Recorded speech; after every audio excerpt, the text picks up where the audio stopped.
And we're live. Welcome back or welcome to the Truth Comes to Light podcast, where everything done in the dark is going to come to light. Every single detail in this world that is done in the dark is going to come to light. I'm your host, Jay Coven, and welcome to the show. For those of y'all that are new, on the Truth Comes to Light podcast, talk about news from all over the world, the music industry, and more. Please be sure to check out my previous podcast episodes on the channel. And also, please be sure to check out Real Spill Wednesdays. On Real Spill Wednesdays, we talk about life topics and motivational quotes. Please, if you're interested, please be sure to tune in to Real Spill Wednesdays. I just dropped a Real Spill Wednesday, so please be sure to tune into it. Also, please be sure to give this video a thumbs up, subscribe to the channel, turn on post notifications so you get the latest updates on when I post a full Real Spill Wednesday or a full podcast episode. We're consistent.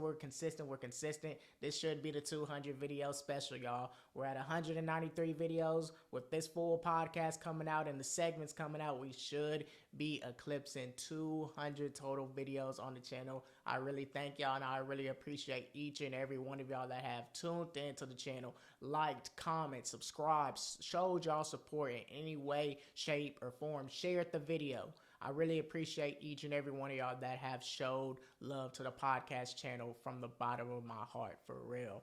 Y'all keep on showing me support. I'm going to keep on dropping videos every single chance that I get. I've been doing this for 6 months, and I really love doing this for y'all. I really enjoy talking about these things that just be going on in the world, and I really do just feel grateful, and y'all are engaging with me. I really feel grateful for all of that, because y'all don't have to do that.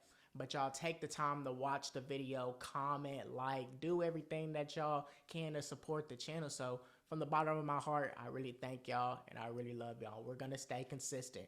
2024, we're consistent. We're consistent, and more consistent. So please be sure to subscribe. Be sure to like, turn on post notifications, share the videos. Please.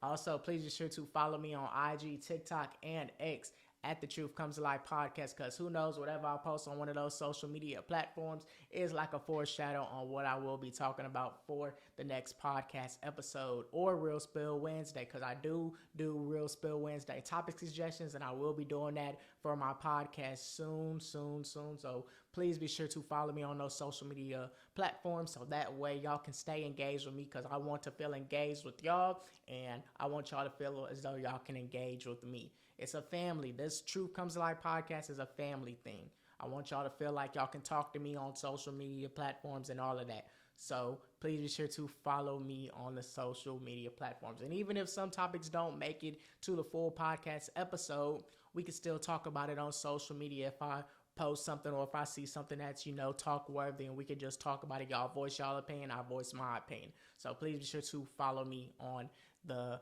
social media platforms. So with that in mind, let's get straight into this podcast episode. It's going to be a long one, I feel like. It's going to be a long one. A whole lot of things has been going on in the sports world. I'm back talking about sports. As y'all can see, I got the Steelers jersey on. And yes, my team has lost, and we will be talking about that. But first, we're going to start off in the Lone Star State, because how about them Cowboys?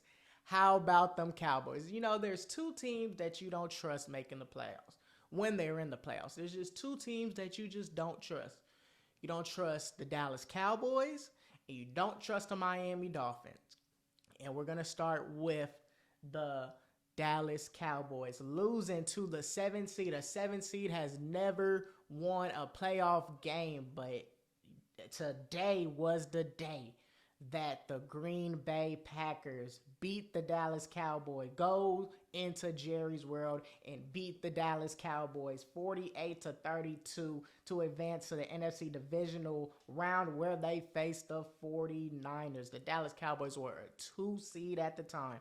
Isn't that crazy? At one point, the Packers were up 27-7 at halftime, and at another point, they were up 48-16 in the game, just beating the Cowboys in dominant fashion.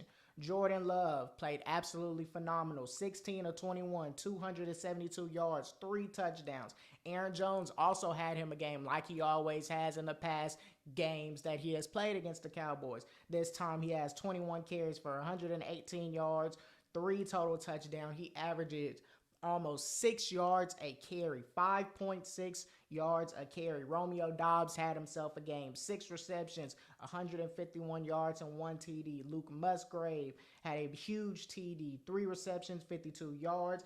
Dontavian Wicks also had a touchdown on 2 receptions for 25 yards. Jair Alexander had an interception, and Darnell Savage also had an interception, which was returned for a touchdown. Dak Prescott, 41 of 60, 403 yards, 3 touchdowns, 2 INTs. Tony Pollard, 15 carries, 56 yards, and 1 TD. CeeDee Lamb had over 100 yards on 9 receptions, 110 yards. Michael Gallup had 6 receptions for 103 yards.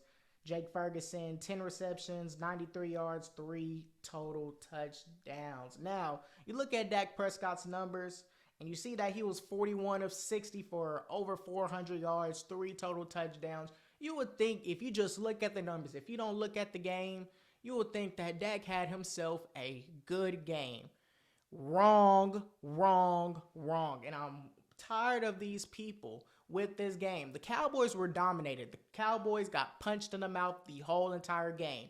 The Packers set the tone from jump. Once they asked the refs to receive the ball instead of deferring into the second half, and they got the ball first, they sent the message on that opening drive with throws down the field to Romeo Doubs, Aaron Jones running all over the Cowboys defense. They came into Jerry's world with the mentality of, we're a young team. We're the youngest team in the NFL. We're coming into Jerry's world, who hasn't lost since last year, week 1 against the Tampa Bay Buccaneers.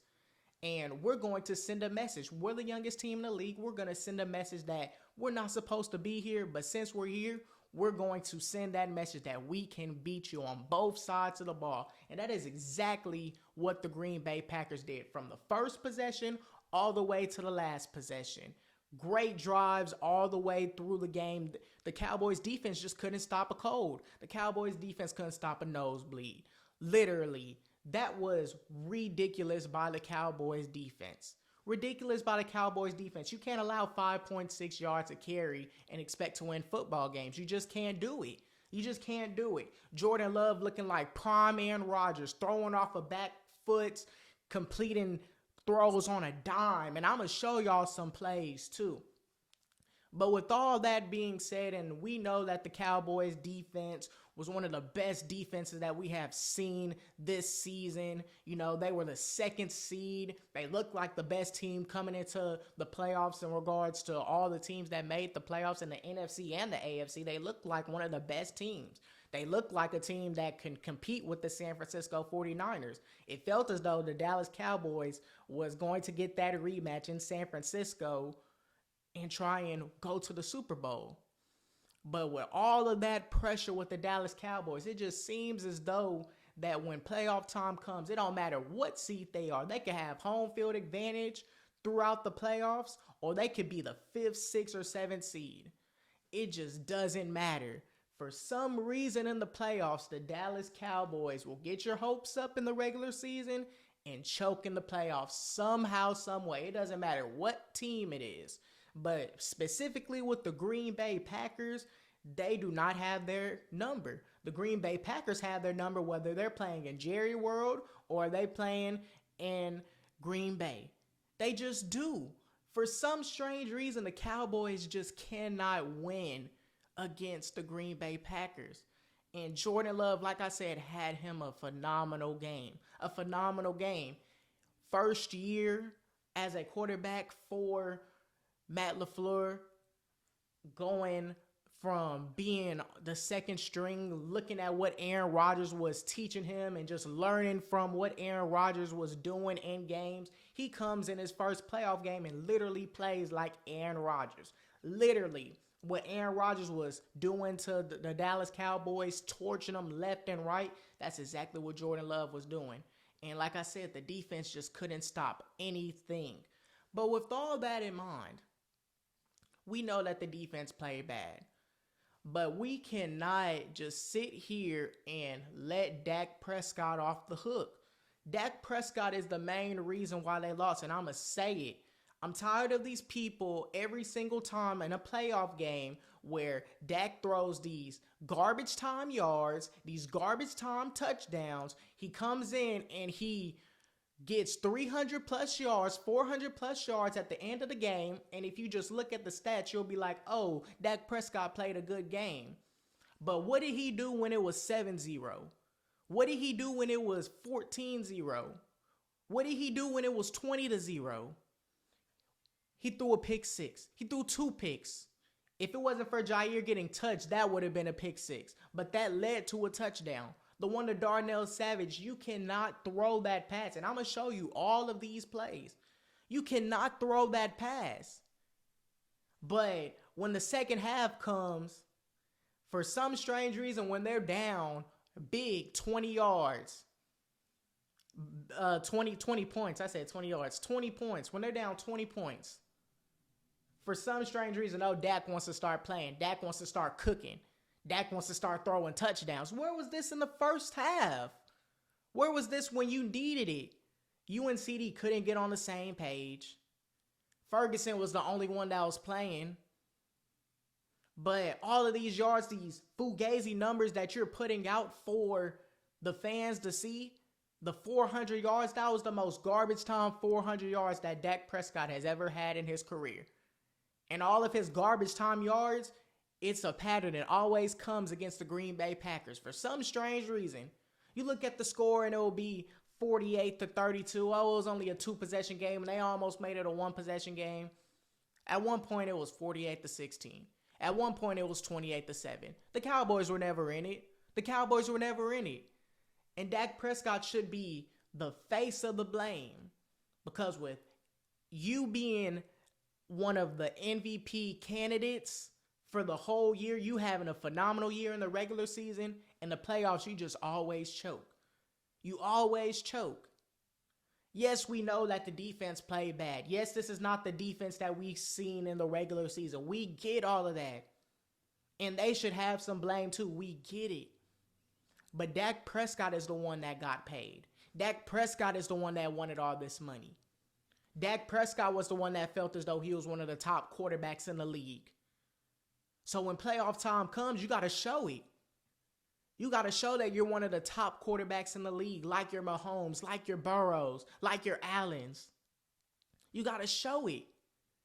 And time again, Dak Prescott has failed to show Cowboys fans and everybody that watches football how good he really is in the playoffs.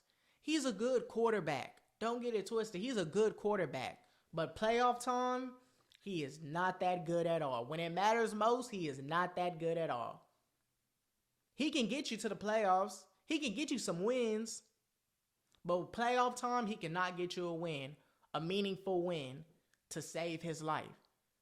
So the numbers that he does have, 400 yards, and I said it on my Twitter too. I posted it after the Cowboys were down by 20 at halftime. I was like, Dak Prescott is going to throw for 300 plus yards, and it's going to be just straight garbage time yards and garbage time touchdowns. And people are going to not blame Dak Prescott as much and sit here and be like, oh, he had a okay game. He ain't play as bad. They're going to put all the blame on the defense. Don't put all the blame on the defense. We know that they played bad. We know that. I'm not discrediting anything. I'm not saying that the defense ain't played bad. But the quarterback is the main person on that team. Even with you having a bad defense, the quarterback should be able to still have you in the game, drive their team down the field and score touchdowns. And Dak Prescott didn't do that. He simply threw picks. He threw pick sixes. He can't see the field. He almost throwing picks left and right. He could have had way more than 2 interceptions. Keep that in mind. So for him having only 19 incompletions on 60 dropbacks, 60 throws, 41 of 60, 400 yards. You look at the numbers and they be like, he ain't play as bad. Trust me, Dak played horrible. But I'm going to show you some clips. Let's go back to what Jordan Love was doing. Jordan Love had him a phenomenal game. It's the first pass of the game. It is second down right here. So you see the drop back. You see how he's running around. Throws it off his back foot to Romeo Doubs. Right then and there, you could just tell how calm and how poised he was throughout the game. You just knew that this was going to be a different quarterback. He wasn't going to be just scared, frantic. Like, nah, he came in the game calm. If he's throwing passes off of his back foot on the money, this is a different type of quarterback. Here's another play that I'm fixing to show y'all. 3rd down and 8. No, 3rd down and 9, should I say. Cowboys have to get a stop right here. This will be a good time to get a stop. The Packers are in their territory. If they stop them, it'll be good. The momentum will not be on the Packers after a 3-and-out from the Cowboys. And I just want y'all to see, this is literally Aaron Rodgers-esque right here. Blitz coming, rolling to the right, backing up, throwing a bullet to Romeo Doubs once again over the middle. These are throws that first-year players aren't going to make without having the confidence. These throws that Jordan Love was making throughout the game were some big-time throws. It looked like he was in the league for a couple of years. It looked like he was in the playoffs already. And those type of throws you just don't see. But he was behind Aaron Rodgers, a Hall of Fame quarterback. And literally they throw the same sidearm, back foot, like it's just throwing it just like that. With ease. Now let's look at Dak Prescott. Let's look at the interceptions that Dak Prescott threw. Now it's 3rd down and 5, okay? Dak Prescott's only looking one way against Jair Alexander, their best cornerback. Now, did Brandon Cooks get turned? Yes, Brandon Cooks got turned. You could have called a flag. But needless to say, that was just a good catch. That's a good catch by Jair Alexander, which led to a touchdown. Now, let's look at the second interception. Now, the second interception, 2nd down and 2. Why you don't run the ball on Green Bay territory? I don't know why you don't run the ball on Green Bay territory. That should be the first thing that you should do is 2nd down and 2. And that goes back to in big time moments, Dak will literally just look at one receiver. And that's exactly what happened. He looked straight at CD. Darnell Savage knew he wasn't going to throw it to Brandon Cooks. He knew that he was going to throw it to CD. And all he did was just let Brandon Cooks go and just got in front of the route. So these are throws that Dak Prescott makes in the playoffs that you don't really see him make in the regular season. You see the calmness, you see the poiseness that Dak Prescott has in the pocket when he's in the zone. But for some strange reason in the playoffs, it just seems like he just doesn't see the field at all. And Dak Prescott threw for less than 100 yards once halftime came. He threw for less than 100 yards and had 2 interceptions. So what did he do when it was 27-0? Yeah, he went down and scored a touchdown, but he didn't even have 100 yards. He threw 2 interceptions, but now in the second half, he throws for over 300 yards and 2 more TDs. Like, where was this at that time? Where was this at that time when you need it the most? You're the star quarterback. You cannot have that happen. You're the 2 seed. You have guaranteed 2 home games before, if San Francisco takes care of business, you can go to San Francisco, rematch for a chance to go to the Super Bowl. This Cowboys team was probably one of the most talented teams that they have had. One of the most talented teams that they had on offense and defense. All pro, quarterback, wide receiver, line, D-line, linebackers, cornerbacks. Deron Bland was a Pro Bowler. All of the talent that they had. And they didn't even have the Trayvon Diggs. And they still did what they did to get a 2 seed in the NFC. And for you to lose in the first round, I can see if you lose to the second round, maybe to Detroit, even though you beat them earlier in the year on that controversial play at the end. But if you lose in the first round to the Green Bay Packers, the youngest team in the league. That is a problem. That is a problem. No questions asked about that. With the talent that the Cowboys have, time in and time out, year by year, all pros everywhere on their roster. The kicker and the punter was an all pro. That's how talented this team was. Everybody on that roster pretty much was all pros. First team, second team, third, whatever. But the fact that you have all of this talent every year and you lose to the youngest team in the league, you get bullied, you get punched in the mouth. Micah Parsons didn't even have a pressure. Jordan Love didn't even get sacked, if I'm not mistaken. I don't even think Jordan Love got sacked. Jordan Love didn't even get sacked the entire game. You go 4 quarters with that line, that elite defensive line, good linebackers, and you don't even get a sack on Jordan Love. And they're the youngest team in the league. They're not even supposed to be here. The Cowboys lost to a bunch of first-year players and second-year players for the most part. Jordan Love is a first-year quarterback. Wicks, rookie. Jaden Reed is a rookie. Romeo Doubs, Christian Watson, all these players are young on offense. All of these players are young on offense. On the defensive end, they got some guys that have been there a couple of years. Same with Aaron Jones. He's been there for years. But for the most part, they lost to a young team. And they're supposed to have the experience. They lost to San Francisco twice. They lost to the Rams where you still have Dak Prescott. Yeah, you don't have CD, but you had Dak Prescott. They've been in situations like this. And you would think for them losing to San Francisco last year, 19-12, that this year they will have some energy and will want to get back to where they were because it's unfinished business and they want to get that Super Bowl for Jerry Jones. You would think that the first round would be easy. You would think that the Cowboys would smoke the Green Bay Packers. And it was the other way around. The Green Bay Packers smoked the Cowboys. And it wasn't close. It was not close the entire game. And if you're Mike McCarthy, if you're Jerry Jones, y'all should be disappointed in yourself. If you're Dak Prescott, you should be disappointed in yourself for allowing that to happen. For even allowing that to happen. I don't even think Jerry Jones will see another championship.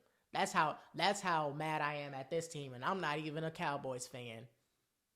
But all the talent that they have on their team, you would think that they would get to an NFC championship game. And they haven't in nearly 25 plus years. They just haven't. And that is sad. I don't think Jerry Jones will see another Super Bowl in Dallas. He may be dead before the Cowboys win another Super Bowl. Because if they have this talent and they keep on acting like they don't have playoff experience, then the Cowboys will never win. Teams like the Packers, you're supposed to beat. Youngest team in the league haven't been there. They didn't even think that they were going to be there. Even though the Packers came in hot after beating the Lions on Thanksgiving and they have been straight red hot. The Cowboys overall, top to bottom, are a better team. Are a better team than the Packers. But on any given Sunday, anybody can win. And that's exactly what the Green Bay Packers did. I don't think Dak Prescott should be there.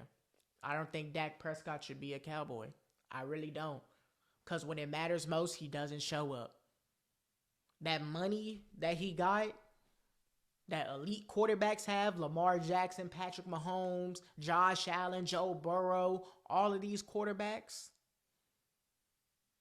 that make statements in the playoffs, Dak Prescott doesn't do that at all. Hell, I might even say CJ Stroud is better than Dak Prescott right now after what I've seen, which we'll be talking about later in the show. CJ Stroud looked like He was in the playoffs for 3+ years. He knew what time it was. With less talent than the Cowboys. He don't have no CD Lamb. He don't have no Jake Ferguson.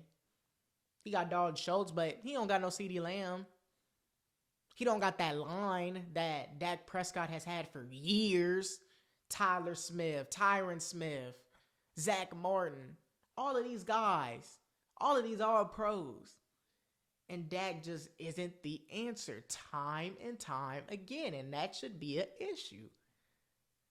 We know that the Cowboys' defense was atrocious. We get it. We get it. We understand that Aaron Jones ran for almost 6 yards a carry. We get it. We get that it felt as though all of these wide receivers were getting open. And these cornerbacks, Deron Bland, who's supposed to be an all-pro, is getting cooked. Stephon Gilmore is getting cooked. We get it. But I'm tired of y'all letting Dak Prescott off the hook because y'all put so much blame on the Dallas Cowboys defense. The more y'all keep on putting blame on the Dallas Cowboys defense, the more y'all let Dak Prescott off the hook, and this same cycle repeats for Cowboys fans. Y'all get y'all hopes up in the regular season. Oh, Dak is playing well. Dak is cooking on all cylinders. Yeah, there may be some hiccups in the road, like a game against Arizona where Dak isn't cooking.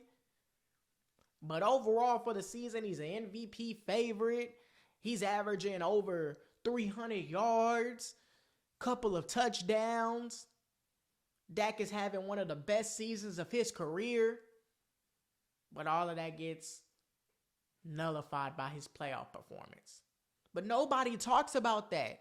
Everybody talks about the defense. The only time that they have talked about Dak really for real being the problem was last year against San Francisco because the defense didn't play that bad. But every single time he plays the Green Bay Packers for some strange reason, especially in the playoffs, the Packers always get out to this early blowout lead. Dak Prescott throws these garbage time touchdowns and these garbage time yards. And then at the end, when you look at the stats and you don't look at the game, you see that Dak is throwing for over 350 yards, 400 yards, all these touchdowns, and think, don't blame Dak. Dak is not the problem. That defense cost us the game.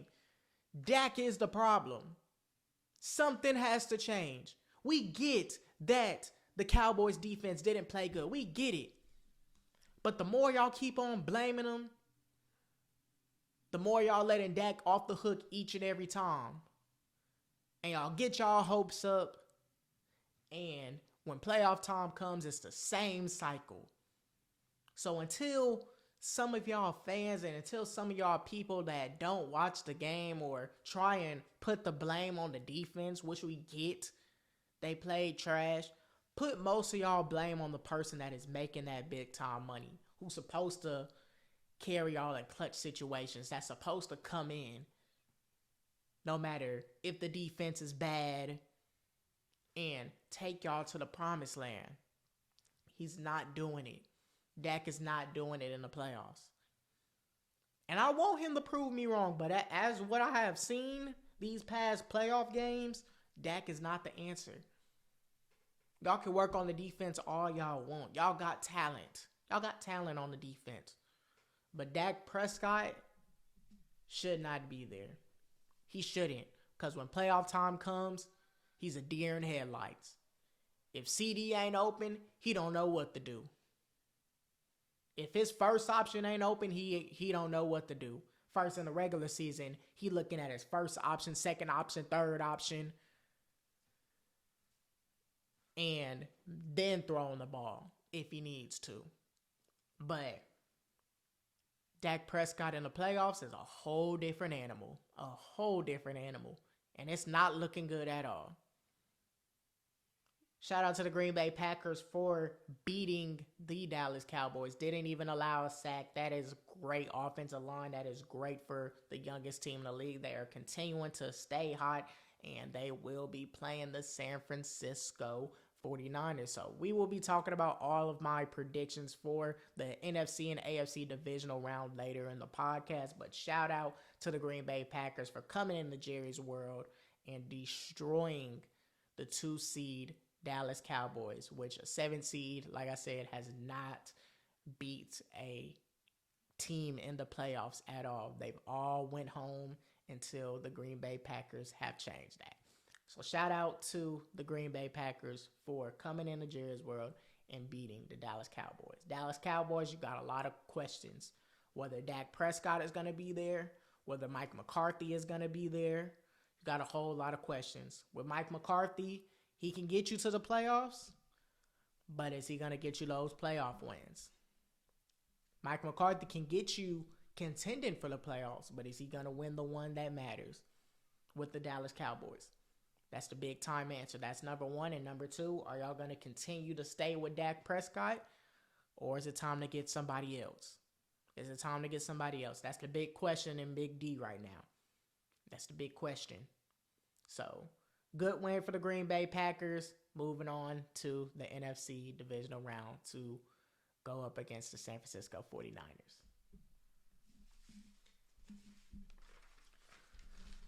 Now, let's stay in the Lone Star State, shall we? Now, yes, I did say that CJ Stroud might mess around and be better than Dak Prescott, and I'm going to stand on that. Because what I saw the Houston Texans do was something to watch, especially for a rookie.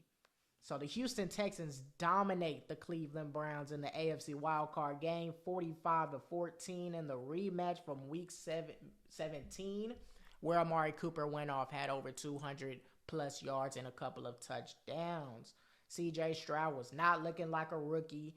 The Texans defense had 4 sacks and 2 pick sixes on back-to-back drives. Like I said, CJ Stroud, 16 of 21 for 274 yards and 3 touchdowns. His stats and Jordan Love's stats were nearly identical. They were off by like 2 yards. Devin Singletary, 13 carries, 66 yards and a touchdown. Nico Collins, who has stepped up to be C.J. Stroud's favorite receiver and the number one option for the Houston Texans. 6 receptions, 96 yards, and 1 TD. Brevin Jordan, a tight end, really had a huge run for 76 yards and a touchdown. John Mechie, 3 receptions for 44 yards, and Dalton Schultz had a catch for 37 yards and a touchdown. Like I said, Texans defense had 2 pick sixes and 4 sacks. Steven Nelson had a pick six, and Christian Harris, the linebacker, had a pick six. Joe Flacco, 34-46 for 307 yards, 1 touchdown, 2 interceptions. Kareem Hunt, 8 carries, 26 yards, and a TD. Jerome Ford, 9 carries for 17 yards. Their leading receiver was David Njoku, 7 receptions for 93 yards. Harrison Bryant, 4 receptions for 65 yards. Amari Cooper, 4 receptions for 59 yards. Didn't have the game that he had in Week 17.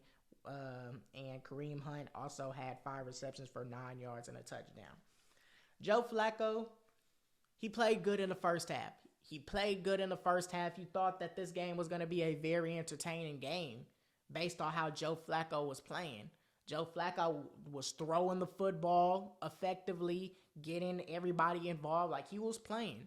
But that second half, the Houston Texans defense, and shout out to DeMeco Ryans. Getting that defense right, getting that offense right, getting that team right, should I say.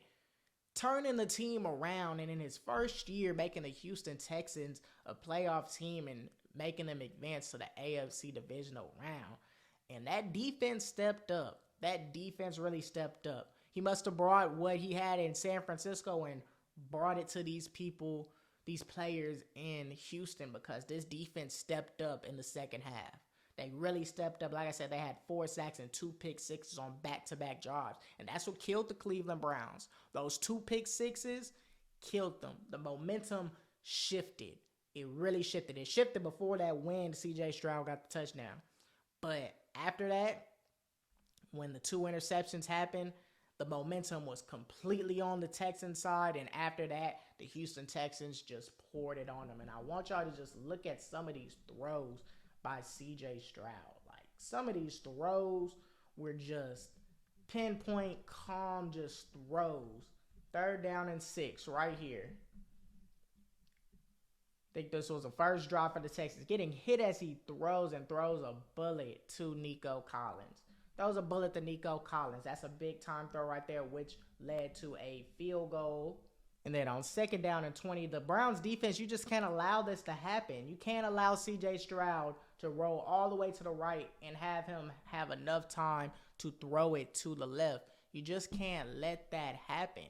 On a 2nd down and 20 play, you can't allow those types of throws to happen. Like I said, Joe Flacco played good in the first half. The run game, Kareem Hunt, they played good in the first half. They really did.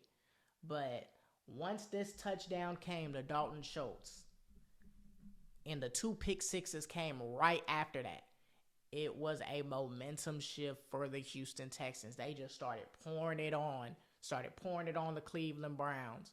And Joe Flacco, yes, he's had the most turnovers since he's came in. He's been throwing picks and turning the ball over left and right ever since he came. But he gathered these troops. To the playoffs.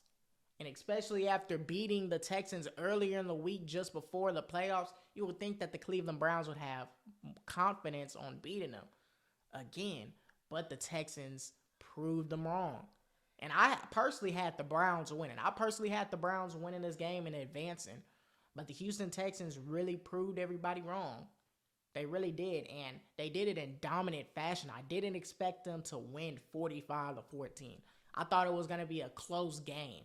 And I thought that the Browns were going to pull away at the end. But C.J. Stroud came in this game very calm, very poised.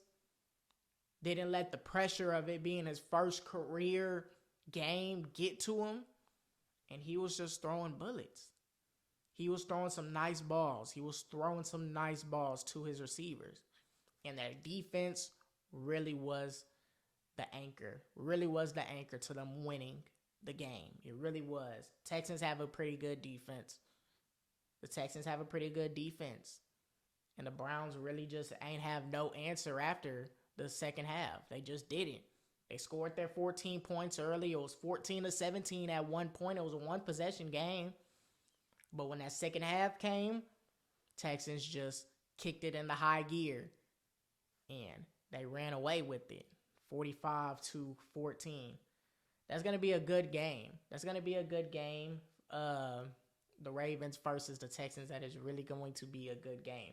All you can do is just commend DeMeco Ryans. Even if he doesn't win against the Ravens, he's for sure going to be Coach of the Year. I personally have him Coach of the Year because of the first year of him being a Houston Texans. He gathered this team to the playoffs. He got C.J. Stroud. He got Will Anderson. He got these guys. And he got everybody on the team to come together. At first, we were thinking that the Jacksonville Jaguars were going to win the division.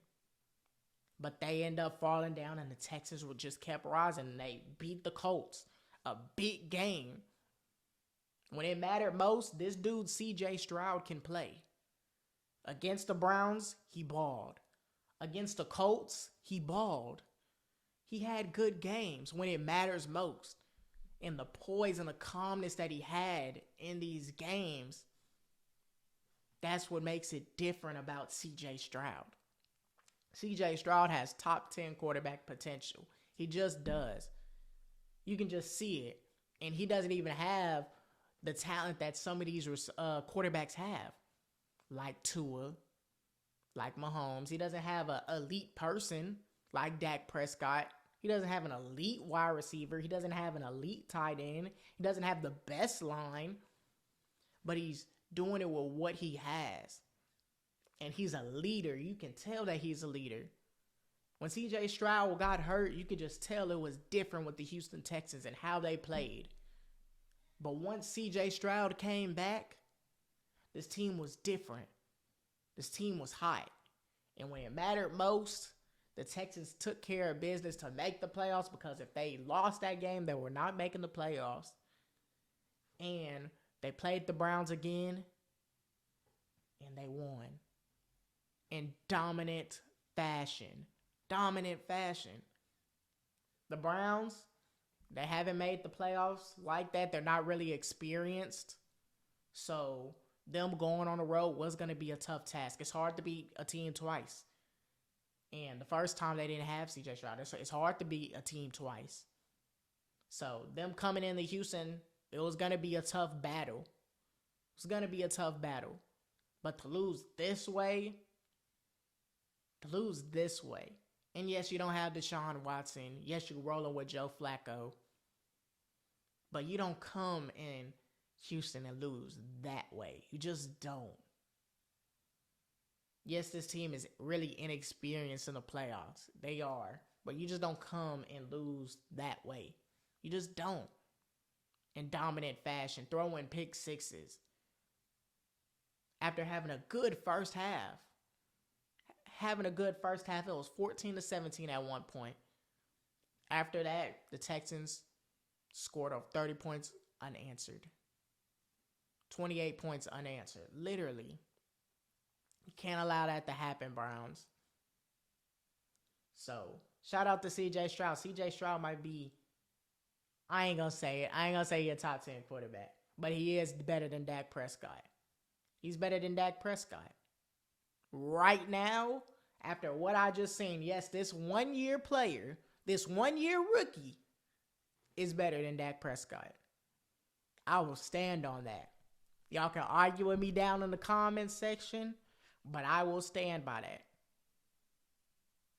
I wonder what 10 quarterbacks, top 10 quarterbacks, and I'm not going to put it in no order. You got Burrow, Mahomes, Allen, Herbert, Lamar Jackson, that's 5, okay? I don't know.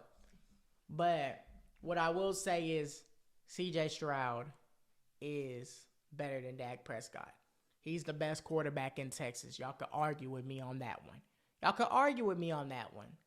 But CJ Stroud, after what I just seen from this one playoff game, is that dude for the Texans. He is their franchise quarterback. This is all I needed to see. So shout out to the Houston Texans for taking care of business.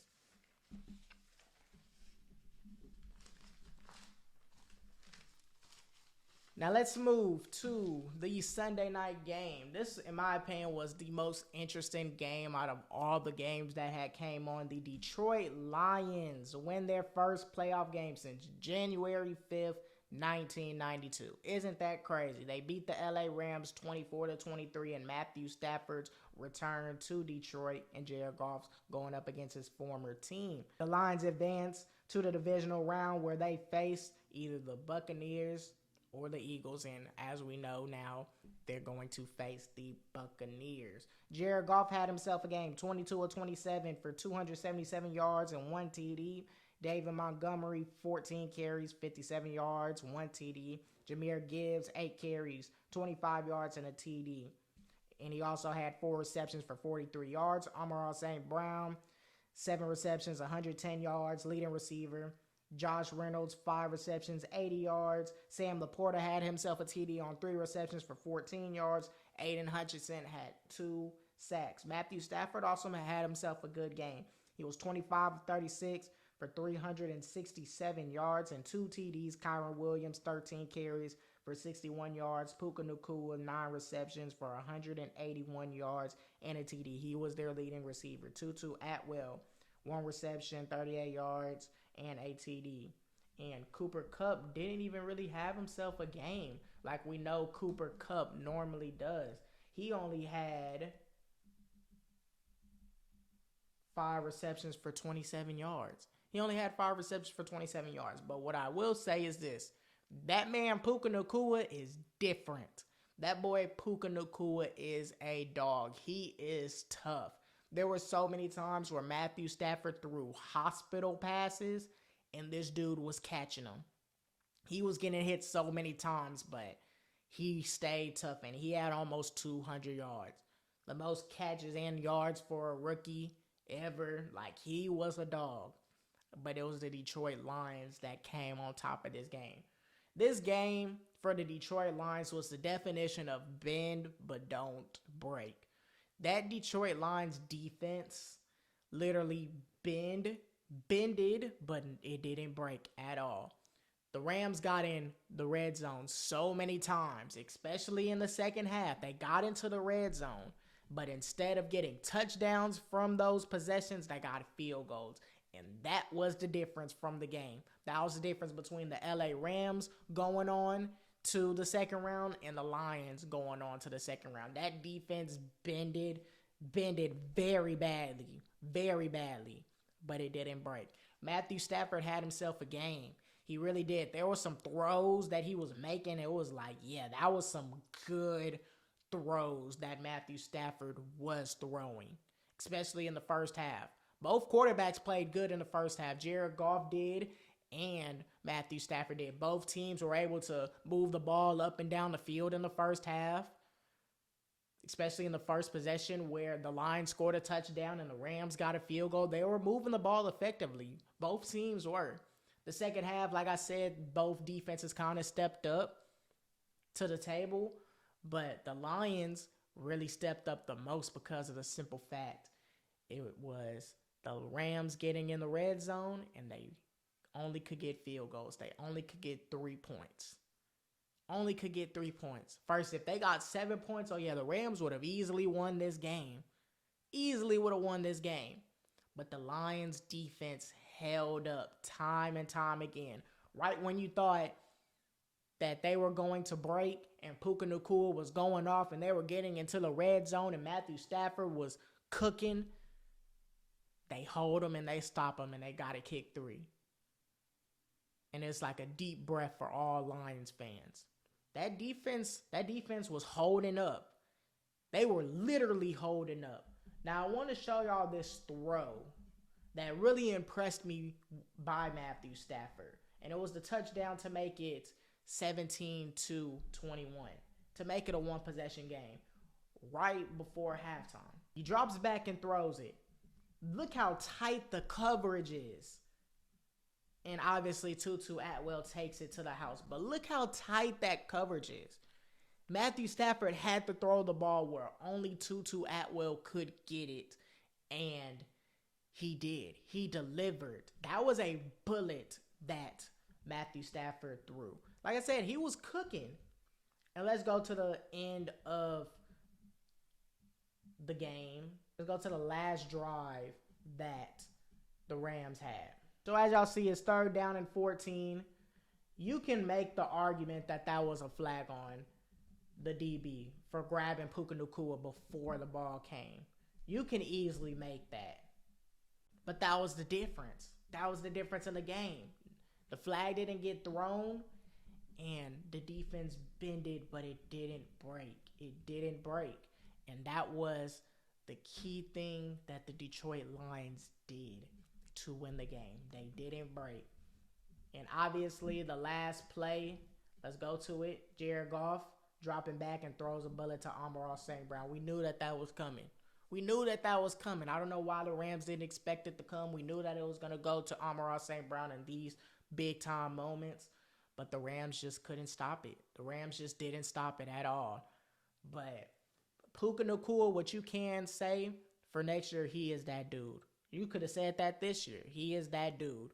He showed up in the playoffs. Matthew Stafford showed up in the playoffs. This was probably the best game in my personal opinion. Like I said, it was the best game out of all of the playoff games. This was a game where any team could have won. It was a coin flip. It was a coin flip on who could have won. You could have said that the Lions was going to win. You could have said that the Rams was going to win. This was probably the toughest game to pick out who was going to win. But when it mattered most, the Detroit Lions got it done. And like I said, the Lions just bend, but they held up at the end. It didn't matter how many yards Puka Nacua got.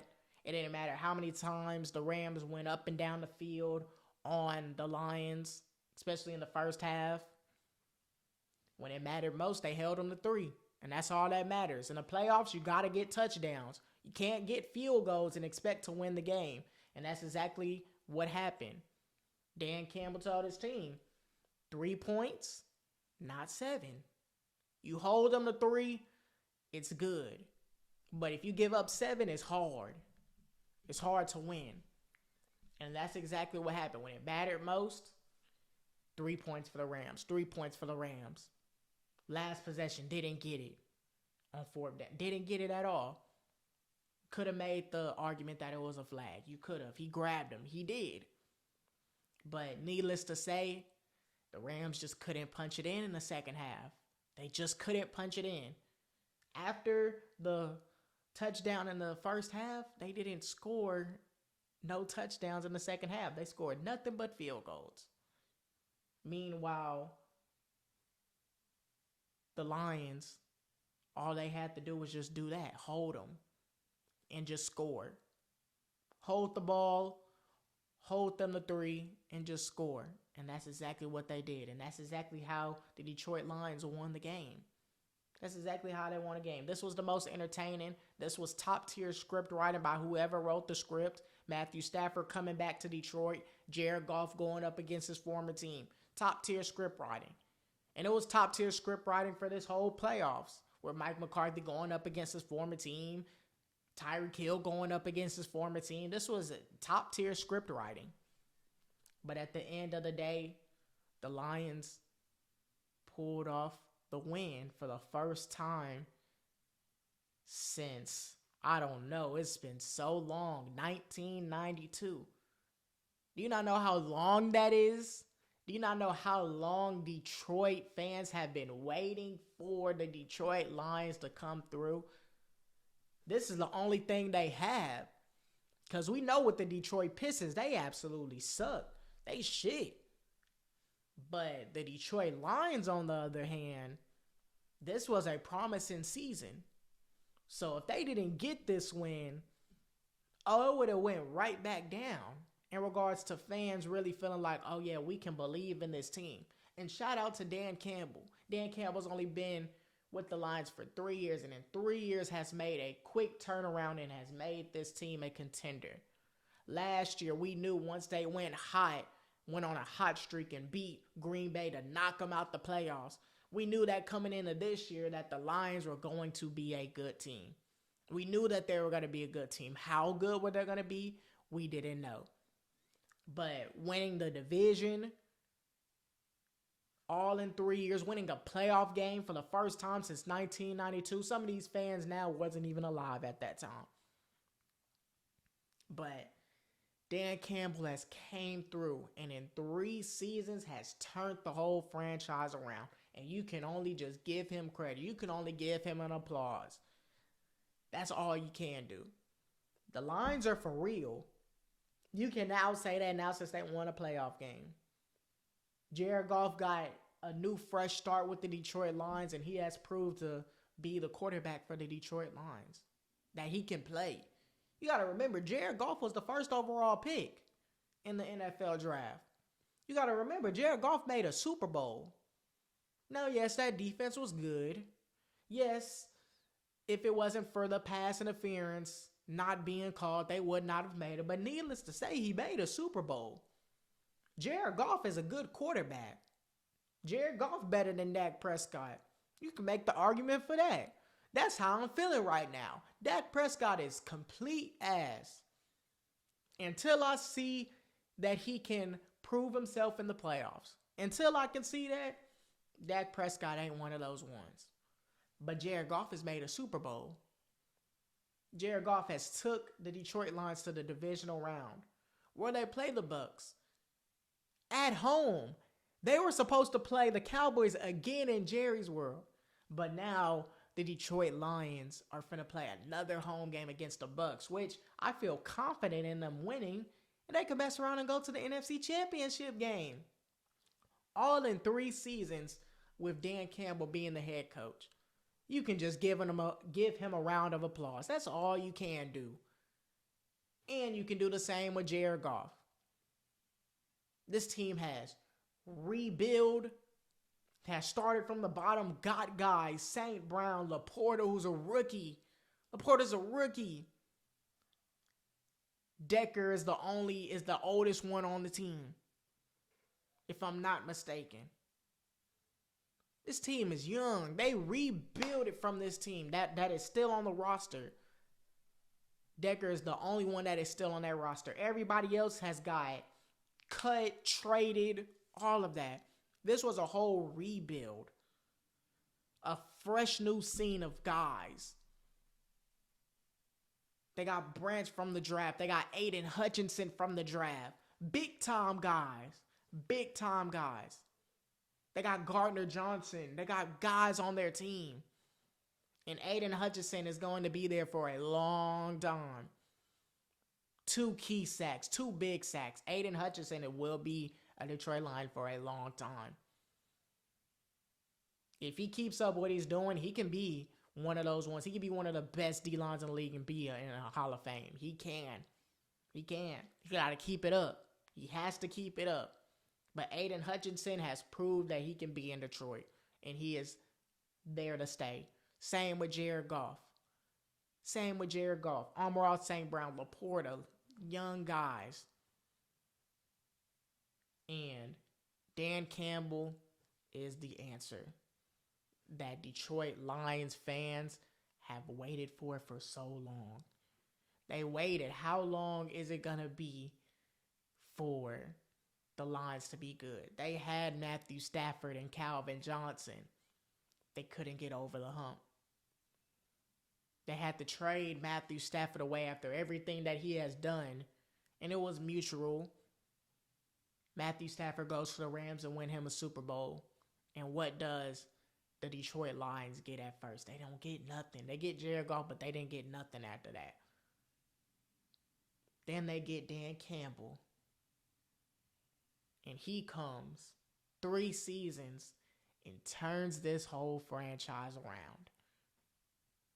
Shout out to the Detroit Lions. Shout out to Detroit fans, because now they have something to look forward to, because the Pistons is not what you want to look forward to. It's not what you want to look forward to.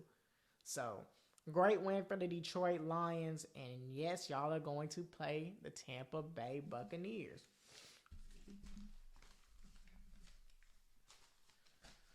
Now, as y'all see, I'm wearing my Pittsburgh Steelers jersey. Yes, it took me a little minute to get over the game. It did. We can't beat this team. We just can't beat this team no matter what the circumstances are. This is our 5th straight playoff loss. I'm sick of it. But let's talk about it now, since I have days to recover from it. The Buffalo Bills take care of business and beat the Pittsburgh Steelers 31-17 and move on to the AFC divisional round, where they play the Kansas City Chiefs once again in the playoffs, but this time in Buffalo. Like I said, the Pittsburgh Steelers lose their 5th straight playoff game, and questions are now coming up on whether Mike Tomlin will still be coaching the Pittsburgh Steelers come next season. Josh Allen, 21 of 30, 203 yards, 4 total touchdowns, 3 passing, 1 on the ground. James Cook, 18 carries for 79 yards. Dalton Kincaid had a touchdown on 3 receptions for 59 yards. Stephon Diggs had 7 receptions for 52 yards.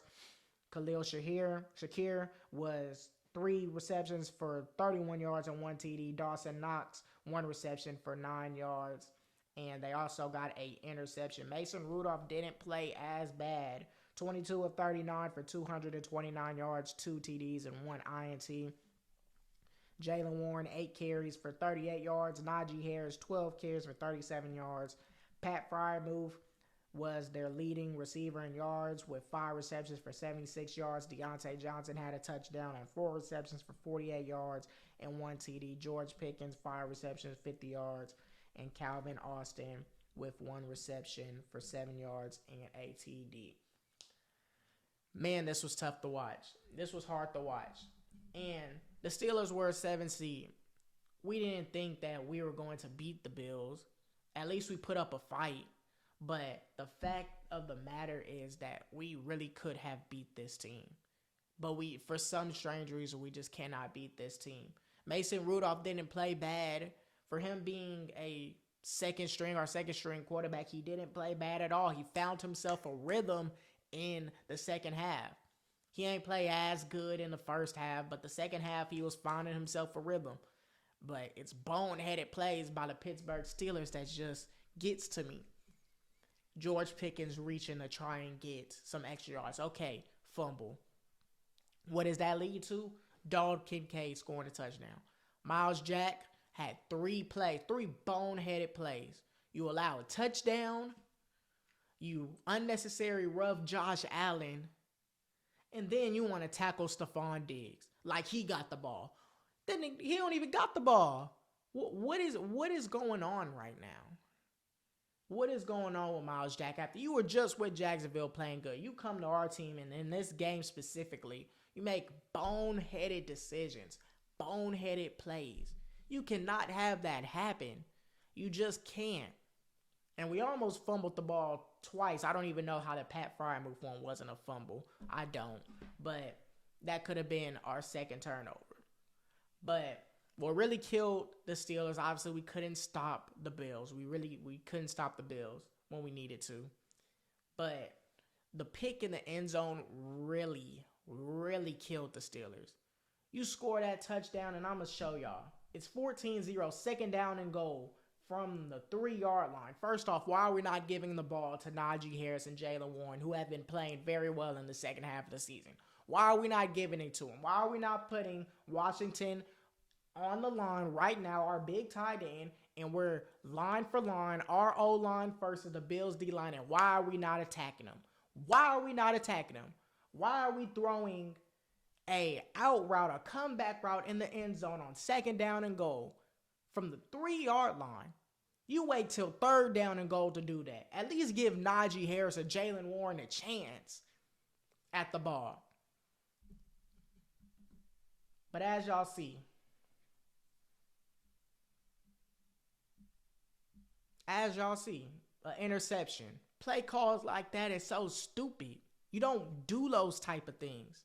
Second down and goal, you run the ball, take your chances right then and there. And I feel extremely confident that the Pittsburgh Steelers could have scored. You score a touchdown right there, it's a one-possession game.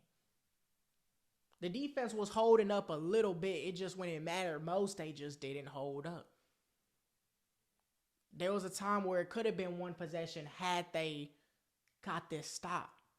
They score a touchdown to Calvin Austin. If you get that, it's still a one possession. It's a one possession game. We're right in it. We're right in it if you get that. But you throw an interception. The block extra point, the block field goal, which led to a touchdown for Pittsburgh, that was key. That was key. But missed tackles also killed the Pittsburgh Steelers. Minkah Fitzpatrick, you got to make that tackle. You have to make that tackle. So many times where there was missed tackles in the game that could have helped the Steelers potentially win the game. But if you don't miss those tackles, you don't allow a touchdown, and you stop the Buffalo Bills. You just do. And the unnecessary roughness, that is just boneheaded. That's boneheaded. It just is. It just is. You don't allow that to happen. That's 15 yards, and what does that lead to? Points on the board.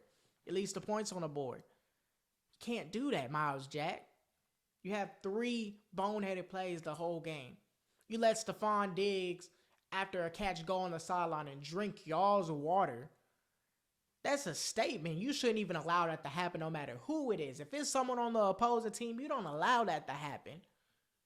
You let Stephon Diggs catch a ball, take your water, and drink it in front of your face and think that that's cool. That should fuel you. Because he knows that y'all are not going to beat them. He knows that. The missed tackles, the boneheaded plays on defense, and the interception in the end zone really killed the Pittsburgh Steelers. Now, with Mike Tomlin, on the other hand, I wouldn't say fire Mike Tomlin. The reason why I wouldn't say fire Mike Tomlin or move on from Mike Tomlin, the fact that Mike Tomlin, yes, we get the Steelers culture. We get that we want to win championships. Mike Tomlin, for what he is doing with what he has. Kenny Pickett got hurt. Mitchell Trubisky got hurt. Kenny Pickett comes back and gets hurt again. Now we're on Mason Rudolph. We fire Matt Canada, but we don't have no key quarterback. We're working with so many things. And even with all of that, Mike Tomlin still brings them to the playoffs. Still has them with a winning record. It is not consistent. The quarterback, we need to figure out who is going to be the quarterback. Mason Rudolph played his way into the quarterback competition for next year. He just did. He didn't play bad at all. Other than that interception, which really killed the Pittsburgh Steelers, he didn't play bad at all. He just didn't. But you got to take into consideration, Mike Tomlin has been working with so many quarterbacks this entire season. This season hasn't been perfect for the offense. It just hasn't. The quarterbacks, the morale of the team with George Pickens and the whole situation that's going on. TJ Watt getting hurt, which we needed somebody like a Alex Highsmith to step up in these moments while TJ Watt was hurt and he couldn't play in this game. He has to deal with all of that. Mike Tomlin has to deal with all of that. And even with that, even with the quarterback, your main guy keeps on getting hurt, keeps on having to alternate, you still take him to the playoffs. You still take him to a winning record. It's not consistent right now. He doesn't have a quarterback. If he had a quarterback, maybe things will change. George Pickens, he's talented. Pat Freiermuth is talented. Deontay Johnson, if he doesn't drop no passes, he's talented. They have talent on that offense. It's just not utilized right. Maybe because I'm biased and I'm a Pittsburgh Steelers fan, but if you give George Pickens a top quarterback in the league, George Pickens could easily be a top 10 receiver. You see flashes of it. You see the types of catches that George Pickens makes. And you sit here and be like, man, this dude is good. You just do. George Pickens has top 10 receiver talented if it isn't for the quarterback and if it isn't just for him in general. With morale things, he just has the talent. You give him a good quarterback. Hell, you give him a mid quarterback at best. He can be a top 10 receiver. He can have him over 1,000 yards. He can be dominant. Especially if he's a number one, he can be dominant. The offense has talent. The defense has guys on its team. But all of these injuries and Mike Tomlin having to deal with the quarterback left and right. We fire Mike Canada. Have to deal with all of that. But really that quarterback situation and the injuries. And he still takes them to the playoffs. Are we better than the Bills? No, we're not better than the Bills. But at least we played them better this time versus when we had Kenny Pickett. And Kenny Pickett played and we got absolutely destroyed. Mason Rudolph didn't play bad. He didn't play bad at all. He found himself a rhythm. It's boneheaded plays on defense and that interception that killed the Pittsburgh Steelers. Period. Plays that shouldn't have happened. You look at it, it's 17-31, Buffalo. We could have made it one possession. We could have stopped this team. That's the thing that gets to me. We could have stopped this team. But boneheaded plays cannot happen for the future of the Pittsburgh Steelers. It just can't. And we got to find a quarterback. We need to figure out who is our quarterback going to be for next year, and we got to stick with it. You keep on going from Kenny Pickett to Mitchell Trubisky. Yes, Kenny Pickett's getting hurt. Yes, you bench him. You put Mitchell Trubisky in. He's not playing good. Kenny Pickett comes back. He gets hurt again. Now he's out for the year. Mitchell Trubisky, no, not the answer. Mason Rudolph, like, who is the quarterback going to be? No quarterback can really get a rhythm. Mason Rudolph was really the only one that got a rhythm, and as y'all saw, the Steelers were winning games.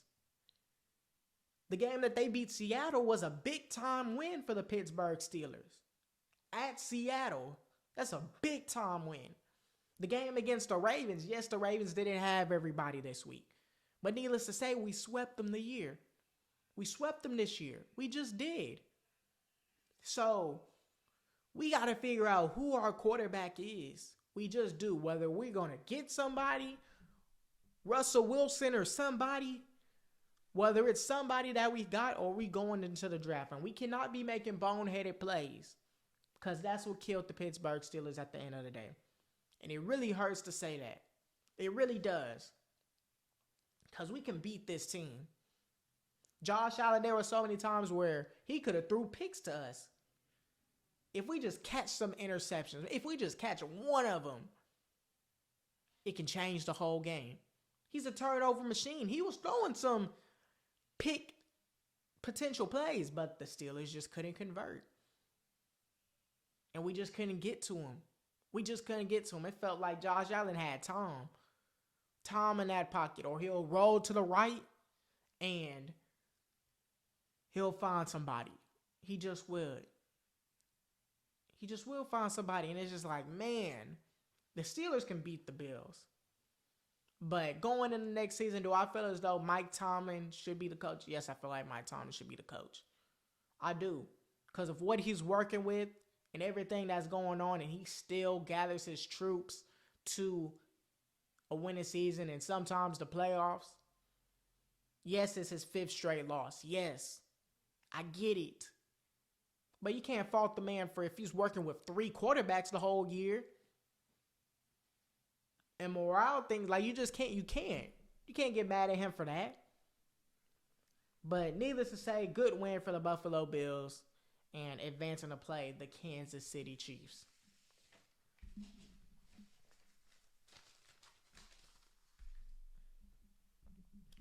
Now let's move to another NFC East team that got sent home after starting 10-1.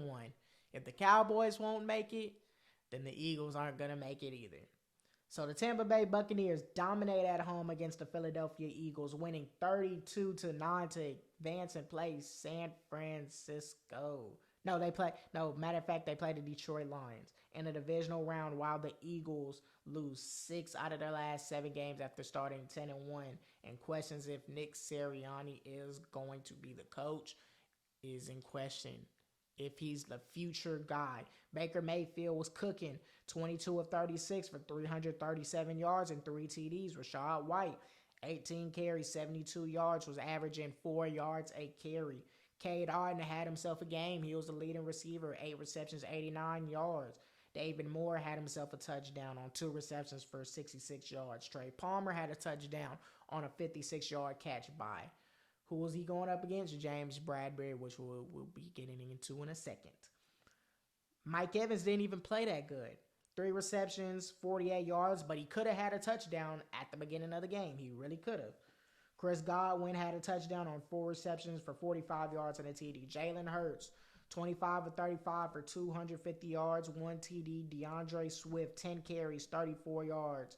Devontae Smith, 8 receptions, 148 yards, leading receiver. Julio Jones, 3 receptions, 22 yards. Dallas Goedert, 4 receptions, 21 yards, and 1 TD. Going back to what I said about Dak Prescott, if you just look at the numbers, you would think Jalen Hurts played a good game. Jalen Hurts did not play a good game at all. Yes, he missed 10 passes, and he had 250 yards and a TD, but trust me, he did not play good at all. Baker Mayfield was cooking. Baker Mayfield was cooking with hot grease. He really was. 3 total touchdowns. Rashad White, the run game was going, 4 yards a carry. And James Bradbury, god dang. The missed tackles by the Philadelphia Eagles was something crazy to watch. It was hard to watch. And James Bradbury was getting cooked the entire game. And he has been getting cooked for weeks, especially against Seattle. It's just been happening time and time again. And speaking of that, since week 13, the Eagles are last or dead last in points per game margin, opponent points per game. They allow almost 31 points a game. You're not going to win football games if you allow almost 31 points a game. You're just not. And the fall off of the Eagles after starting 10-1. And I know it with the Pittsburgh Steelers. They started 10-1. And it just went downhill from there. Same with the Philadelphia Eagles. I don't know what happened, but it just went downhill. So you come to Tampa Bay, And Jalen Hurts didn't even have him a game. Jalen Hurts looked like college Jalen Hurts. He stares at one receiver, and if he's not open, he runs away from his life. He was looking like a deer in headlights. Looking like a deer in headlights. All the Tampa Bay Buccaneers was doing, it was the same thing over and over and over again. And the Philadelphia Eagles didn't have no answer for it. They were sending a blitz. It didn't matter if it was a corner blitz, linebacker blitz, all types of blitzes. It seemed as though when the Tampa Bay Buccaneers sent the blitz, the Philadelphia Eagles controller died. They didn't know what to do. Jalen Hurts was looking like a deer in headlights. And I just want to show y'all a drive that really just summed up how the Philadelphia Eagles just played. So we're in the third quarter, 16-9. You start off with the run to Gainwell. That gets shut down. You're running backwards. Why are you running backwards? Your goal is to run north and south, not east to west. You run east to west, you have chances on losing yards, and it cannot go good. And that's exactly what happened. They lost yards. So I really want to show y'all just all of this. So now you see the pass play. The same exact thing. Like, look at that.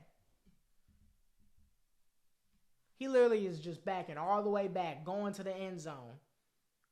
And obviously, you just can't just throw it just like that because of the simple fact you're going to get intentional grounding. You're at the 14-yard line. You're at the 14-yard line. 3rd down and 6. You're at the 13, 14-yard line. And somehow, some way, you get a safety because of that? There's no way that should happen. There's no way that should happen. That's inexcusable. All the Buccaneers was doing the whole game was send the blitz, send the house, and they had no answer for it. And now I'm fixing to show y'all the play. Throws it to Trey Palmer. Who missed the tackle? James Bradbury. What happens after that? Touchdown. You cannot have that happen. You just cannot have that happen. James Bradbury, Deebo Samuel was right about you. He was right about you. You're trash. Trash. That don't mean anything. You can't tackle to save your life. You just can't. It has came week in, week out that you cannot tackle. It has been proven. Quarterbacks are attacking James Bradbury every single chance they get. And you can't tackle this dude when it mattered most. And this just blew the game just wide open. This just blew the game wide open. The safety made it 18-9. It made it a 2-score game. But this touchdown really just blew the game wide open. And whose fault was it at the end? James Bradbury. James Bradbury should not be a Philadelphia Eagle. He shouldn't be a Philadelphia Eagle next year. There ain't no way you pay someone that much money, think that he is the guy, and when it mattered most, he just cannot tackle. And it's been like that since the middle to the end of the week, the end of the regular season, and in the playoffs. It's just been like that. That is not a good sight to see, and you're getting paid this amount. San Francisco came in and put a blueprint on how to beat the Philadelphia Eagles, and every single team after that has came in and walked out with a W, except for the Giants. And they won the last week of the regular season. You're allowing 31 points a game. 30.6 points a game, almost. 31 points. Dead last. You can't allow that to happen. The fall off of the Philadelphia Eagles defense was something to watch. It was something hard to watch. Missed tackling was what happened left and right. And they just couldn't stop a cold. They just couldn't. Jalen Hurts wasn't looking like that guy, especially once A.J. Brown got hurt and he didn't have him for this game. It just looked like a different Philadelphia Eagles team. A.J. Brown brings that energy to be that number one receiver, that dominant number one receiver. When Jalen Hurts ain't have A.J. Brown, this was a different team. And it doesn't add anything to it when the defense is playing this way. And it's been playing like this ever since the middle of the season. After starting 10-1, you don't see 10-1 teams really drop off this bad. Even with the Steelers, it didn't drop off this bad to where now they're dead last in categories or second to last in categories. It wasn't like that. But with this Philadelphia Eagles team, it's just different. And it just starts with the tackling. The tackling was poor. They got punked in this game by an NFC South team, which all the teams were not good. They didn't even have 10 wins. None of the teams in the NFC South had 10 wins, and you just lose to this team. You lose your last 6 of 7 games. You lose your last 6 games. That is unacceptable. That's unacceptable. You cannot have that happen. And the way that y'all are losing this game by allowing that many points and being dead last in turnover margin, points per game margin, opponents' points per game, that's uncharacteristic for a team starting so good.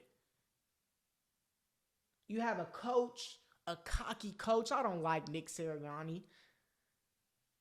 He just comes in as just a cocky individual. When they were 10-1, they were acting all cocky. When they beat the Chiefs, he was acting all cocky.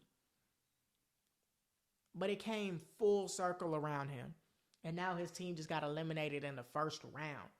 And now it's questions on which is he going to be the future or not. It's questions on that. But needless to say, the tackling these past couple of weeks for the Philadelphia Eagles has been trash. Baker Mayfield was looking like Tom Brady when he played for the Buccaneers. He was cooking. The offense was cooking. And they really haven't this whole year. They really haven't. But this year, this game in particular, they were just firing on all cylinders. Going up against the worst team defensively since week 13. And they proved to everybody why the Eagles are the worst defense since week 13. It was clear. That was a killer, and I just don't see how you cannot stop a simple blitz. If it's a blitz, 9 times out of 10 it's going to be man behind that. Once it's man behind that, go to your receiver, go to Devontae Smith, or go to somebody. But for some strange reason, Jalen Hurts, it just didn't get to him. It just didn't register. Every single time they sent the blitz, sack, throwaway. They couldn't even convert on a third down to save their lives. They just couldn't. But shout out to the Tampa Bay Buccaneers as they are going to Detroit to go up against the Detroit Lions for a chance to go to the NFC Championship game.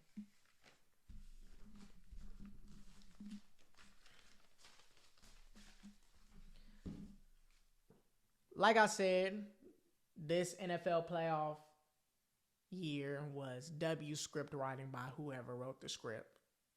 You got players going up against their former teams, coaches going up against their former teams, good playoff matchups throughout, rematches between teams. And Tyreek Hill comes back to Arrowhead as a Miami Dolphins with the mentality of beating his former team and making it to the divisional round. But that was short-lived. It was negative, like 125 degrees outside. It was cold as hell. It was like the third coldest game in NFL history. And Tyreek Hill's dream was short-lived. It was short-lived. The Kansas City Chiefs dominate the Miami Dolphins 26-7, and they move on to play Buffalo in the AFC divisional round in Buffalo this time. Tua Tagovailoa, 20 of 39 for 199 yards, 1 TD, 1 INT. Raheem Mostert, 8 carries, 33 yards. Devon Achane, 6 carries, 9 yards. Tyreek Hill, 5 receptions for 62 yards. He had himself a touchdown. Cedric Wilson, 3 receptions, 37 yards. River Craycraft, 2 receptions, 33 yards. And Jalen Watt only had 2 receptions for 31 yards. Meanwhile, Patrick Mahomes. 23 of 41 for 262 yards, 1 TD. Isaiah Pacheco also had himself a touchdown on 24 carries for 109 yards. Rashee Weiss had 8 receptions for 130 yards and 1 TD. Travis Kelce, 7 receptions, 71 yards. Taylor Swift was in the house, but he didn't get in the end zone. But we're not talking about that right now. Justin Watson, 2 receptions for 20 yards, and Mike Edwards had himself an interception. Miami just flat out sold, and I'm going to tell you why. Miami had a chance to prove to everybody that they were not a fraudulent team, that when it mattered most, they can beat a team with a winning record.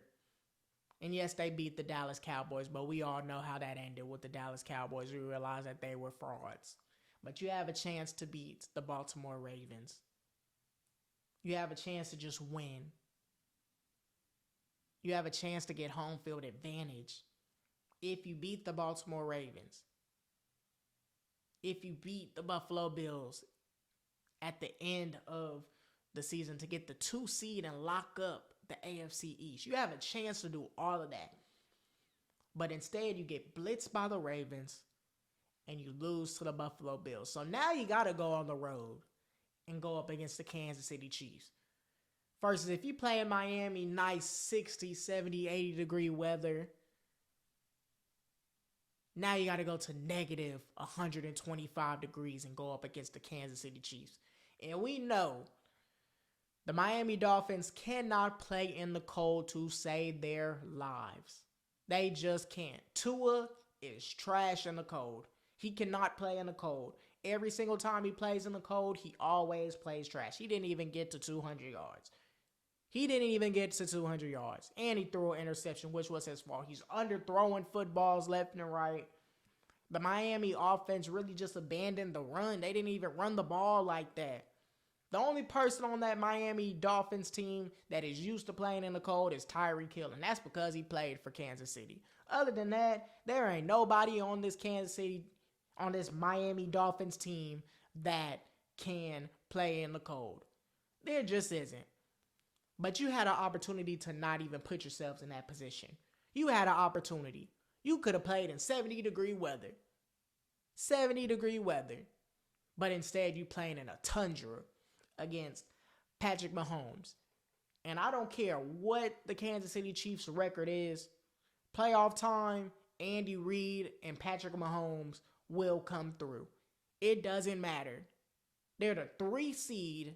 They're not even the 1st seed or the 2nd seed. They've had hiccups in the regular season. But when playoff time came and they were going up against the Miami Dolphins, we all knew that the Miami Dolphins was not going to win. The only people that thought that the Miami Dolphins were going to win were Miami Dolphins fans. And even some of them thought, man, we're not going to beat the Kansas City Chiefs in this weather. Other than that, everybody said that the Kansas City Chiefs was going to win.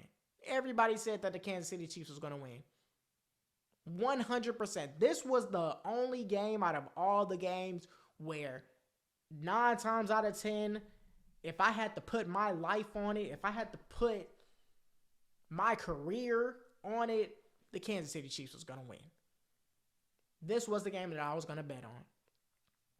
If I had to bet my life on it, the Kansas City Chiefs was going to win this game. They just were. Miami had no business playing in the cold. And as y'all can see, every single time they play in the cold, they lose. Every single time they play in the cold, they lose. They cannot play in the cold to save their lives. Tua can't play in the cold. Tua is probably not the answer. He's not. This team is talented. They are. Raheem Mostert is having his best season. Devon Achane, Tyreek Hill, Jalen Waddle, they got guys. Especially with the defense. The defense couldn't even stop Patrick Mahomes. And yes, they have injuries. Bradley Chubb, torn ACL, Jalen Phillips, injuries. They still got Ramsey. They still got Xavier Howard. They still got guys on their team. But we know that they can't play in the cold. We know they can't play in the cold. And that's exactly what happened. The Dolphins had no chance on winning. The Dolphins couldn't even beat a team with a winning record. I'm not counting the Cowboys because we know what the Cowboys are going to do come playoff time. When it mattered most with the Miami Dolphins, This is the second team that you cannot trust in the playoffs. You can't trust the Miami Dolphins and you can't trust the Dallas Cowboys because when it matters most, they are not going to pull through. And we knew that the Miami Dolphins, if they had to go in a tundra, whether that's Buffalo or Kansas City or even Pittsburgh or Baltimore, if it's cold, they're not going to win. Any place that it's cold, they're not going to win. The only way Miami had a chance on making it to the AFC Championship and making it to the Super Bowl is if they had home field advantage. So if you're a Miami Dolphins fan, you know that. And you know you cannot trust your team in the playoffs. You just can't. No matter how talented they are. If they're not at home, it's a done deal. And that's exactly what happened in this game. They went to a tundra and got their ass blitzed. They just did.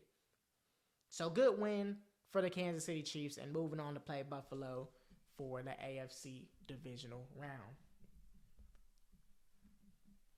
Now, like I said, AFC and NFC divisional rounds have now been set, and I will be giving my predictions on who is going to win those games. So we're going to start off, in my opinion, the most entertaining game, the rematch between the Kansas City Chiefs and the Buffalo Bills. Now, you would think that Buffalo, now they're at home. Both times they had to go to Kansas City.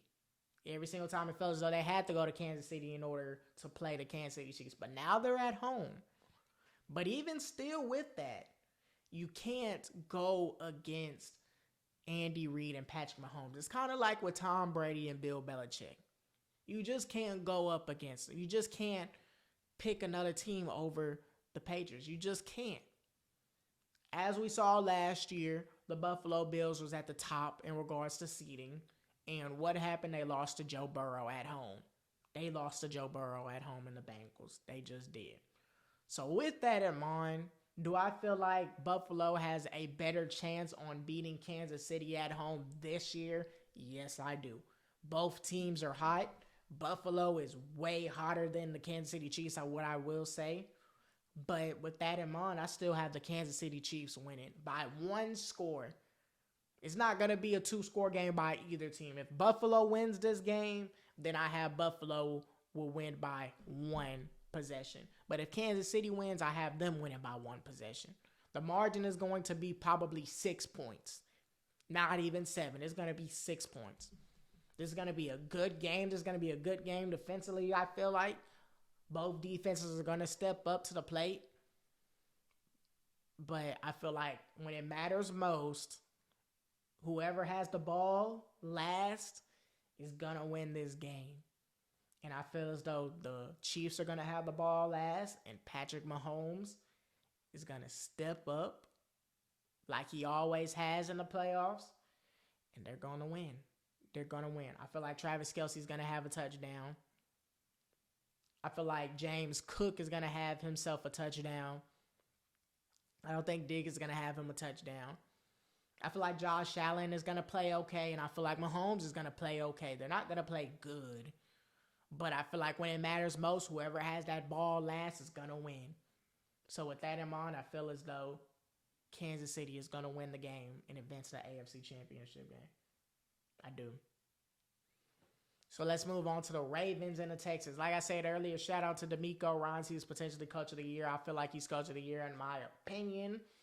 And taking his Texans team in his first season to the AFC divisional round where he goes up against the Baltimore Ravens with Lamar Jackson, who is probably going to win the MVP once again. And that offense and that defense with talent on that team. Marlon Humphrey, Roquan Smith, Patrick Queen, all the guys that they have on that team. All the guys that they have on that team. I feel as though the Houston Texans, this is a rematch from week 1. But I feel like the Houston Texans is going to lose this game. I do feel like it. I feel like Lamar Jackson is actually going to win himself a playoff game, and he's going to get the credit that he deserves in the playoffs. So with that in mind, I feel as though the Baltimore Ravens will win. So Baltimore versus the Chiefs, I got the Chiefs going to the Super Bowl. Until proven otherwise, the Chiefs will make it to the Super Bowl. Until I'm proven that somebody can beat Patrick Mahomes. It doesn't matter if it's on the road or it doesn't matter if it's at home in the playoffs. Until I'm proven otherwise, I'm going with the Kansas City Chiefs. So let's move on to the San Francisco 49ers versus the Green Bay Packers. I feel as though San Francisco, coming off them 2 weeks being off, obviously from, having home field advantage and being the number 1 seed, getting that first round bye is really, really, really key. And since, Green Bay Packers are the youngest team in the league, I don't think they're going to make it their first year. But Jordan Love is elite. Don't get it twisted. Jordan Love has himself a future. Him learning from Aaron Rodgers, they literally play the exact same. They really play the exact same. But with that in mind, I feel like it's going to come to an end right then and there. And I still feel as though it's a successful season for Matt LaFleur and the Green Bay Packers. But with that in mind, I have the San Francisco 49ers winning. They're going to bully the Green Bay Packers. I just do. I just feel like they're going to bully them. And I feel as though San Francisco's going to have themselves a game. And they might make it to the Super Bowl. So then we're going to move on to the Detroit Lions and the Tampa Bay Buccaneers. Are the Detroit Lions going to make it?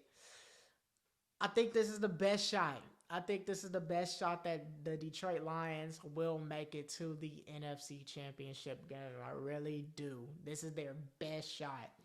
Baker Mayfield, yes, he's having himself a year. He's having himself a good year. But I feel as though the Detroit Lions will find an answer for the blitz like the Detroit Eagles couldn't find an answer for the blitz. I feel as though the Detroit Lions will have an answer for it. You just cannot blitz these Detroit Lions. You just can't. They have too many guys. They have too many fast guys. Jameson Williams, Amon-Ra St. Brown, Jahmyr Gibbs. They have fast guys on this offense. You just can't go and just blitz these dudes. You just can't. The Tampa Bay Buccaneers got to play coverage. You got to play coverage. You got to play zone coverage against this team. Because if you man up against the Detroit Lions, yes, you have Antoine Winfield Jr. Yes, you got Carlton Davis. Yes, you got these guys. You got these guys, but that Detroit Lions offense is fire. They have some firepower. They got some people that'll beat you. And don't sleep on Sam Laporta either. So with that in mind, I have the Detroit Lions winning. So the Detroit Lions and the San Francisco 49ers, I feel as though this is going to be a very close game. Jared Goff has experience in these moments in the NFC Championship game, so that'll help his team and gathering his troops. It really will. But I wouldn't be surprised if they win, but I do have the San Francisco 49ers winning. But I wouldn't be surprised if the Lions win. I wouldn't be surprised if they win. So with that in mind, I have the 49ers and the Chiefs. And I have the Chiefs winning again. I just do. Whether they play the 49ers or they play the Lions, I do. I just have them winning. Again. Even though this 49ers team, that's hard. That is really hard. This 49ers team can beat this Chiefs team. But it's something about the Chiefs and Mahomes just stepping up. And the defense, they don't have elite guys on defense, but somehow, some way, they step up to the table and they make it. I wouldn't be surprised if the 49ers win. I wouldn't. But if they can stop Debo, if they can stop Kittle, I just feel like the moment will be too big for Purdy. I just do. And he's not going to get a Super Bowl.